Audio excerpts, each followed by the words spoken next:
ഇത് എടക്കളത്തൂർ അമ്പലത്തിലെ പൂരാണ്. ഊക്കൻസ് കുഞ്ച് എന്ന ആനയ്ക്കാണ് ഇവിടെ കോലം കിട്ടിയിരിക്കുന്നത്. ഒരുപാട് കാലങ്ങൾക്ക് ശേഷമാണ് ഞാൻ ഇവിടുത്തെ പൂരത്തിന് വരുന്നത്. പണ്ട് ഞാൻ പൂരത്തിന് വന്ന സമയത്ത് ഇതേപോലെ പാണ്ഡ്യമേള അവസാനിക്കുന്ന സമയത്ത് അവസാനിച്ചു കഴിഞ്ഞു. ആ ഒരു സമയത്താണ് ഒരു ആന കൂടെ നിൽക്കുന്ന വേറൊരു ആനനെ കുത്തുന്ന ഒരു സംഭവം ഉണ്ടായത്. വളരെ ഭീകരമായ ഒരു കാഴ്ചയായിരുന്നു.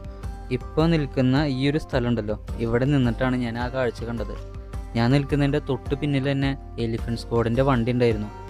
ആന അടഞ്ഞതിന് ശേഷം എലിഫൻറ്റ് സ്ക്വാഡിലെ ആൾക്കാരെല്ലാം ചേർന്ന് ആനനെ വട്ടിട്ട് പിടിക്കലും എല്ലാം ഉണ്ടായിരുന്നു. അന്ന് മംഗലാംകുന്ന് അയ്യപ്പനായിരുന്നു തോന്നുന്നു കോലം കിട്ടിയിരിക്കുന്നുണ്ടായിരുന്നത്. ഇവിടെ ആന അടഞ്ഞൊക്കെ കഴിഞ്ഞതിന് ശേഷം ശശിയേട്ട ആനേനെയും വിളിച്ച് കൊണ്ടുപോകുന്നൊരു കാഴ്ച ഉണ്ട്. ഇവിടെ ആന അടഞ്ഞതൊന്നും ഞങ്ങളൊന്നും അറിഞ്ഞിട്ടില്ല എന്ന ഭാവത്തിൽ ഒരു കൂസലുമില്ല. ആനയ്ക്കും പേടിയില്ല, പാപ്പാനും പേടിയില്ല. അതേപോലെ ഞാനിവിടെ പൂരം കാണാൻ വരുമ്പോൾ തന്നെ അത്യാവശ്യം നേരം വൈകിട്ടുണ്ട്. ഏകദേശം പൂരം അവസാനിക്കുന്ന സമയത്താണ് ഞാനിവിടെ എത്തിച്ചേർന്നത്. പൂരത്തിൻ്റെ തുടക്കമൊന്നും എനിക്ക് കാണാൻ കഴിഞ്ഞില്ല. അവസാന ഭാഗം എത്തിയിട്ട് എനിക്ക് തോന്നുന്നത് വളരെ ഭംഗിയായിട്ട് തന്നെ അത് പര്യവസാനിച്ചു എന്നുള്ളതാണ്. ഇവിടെ ആനകളേനൊക്കെ തിരിച്ചു കൊണ്ടുപോകുന്നൊരു കാഴ്ച ഉണ്ട്, അത് കാണാം.